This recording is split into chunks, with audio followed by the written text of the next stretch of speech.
The children who were taken and protected. The wilderness is not kind to the weak. It is a place of hunger, cold, and merciless predators.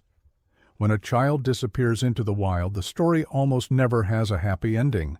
But sometimes, something different happens, something unnatural, something that suggests that not everything in the woods is out to harm us. These are two accounts, separated by nearly a century, of young children who vanished into the wilderness only to return with stories that defied logic. Because some unknown creature, took them, not to kill them, but to keep them safe. The girl who was taken by Mr. Wolf, 1868. The year was 1868.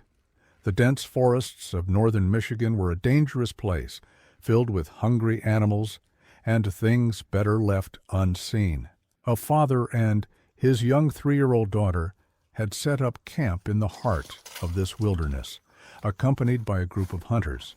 The father was a seasoned outdoorsman, capable of navigating the dense brush and towering trees. His daughter, however, was small, fragile, an easy target. No one saw when she disappeared. One moment she had been sitting near the fire, playing with the fringes of her dress, humming softly to herself. The next, she was gone, vanished. Her father's panic was instant. He screamed her name into the empty forest, his voice cracking with fear.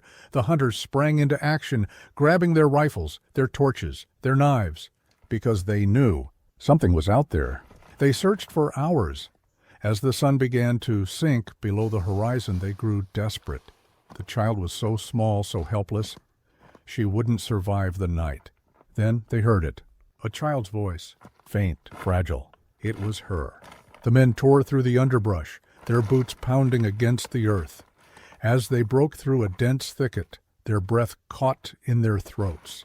A massive dark shape bolted from the clearing. It moved with terrifying speed, a blur of fur and muscle. They barely got a glimpse of it before it vanished into the trees. But they didn't care, because lying in the clearing, untouched, unharmed, was the girl. She blinked up at them, calm, as if she hadn't just spent hours alone in the depths of the wilderness. Her father dropped to his knees, sweeping her into his arms, sobbing. And then, in the softest voice, she spoke. "Mr. Wolf took me here." The hunters froze. The father's heart pounded. "What did you say?" he asked, his voice hoarse. The little girl looked up at him, her expression innocent.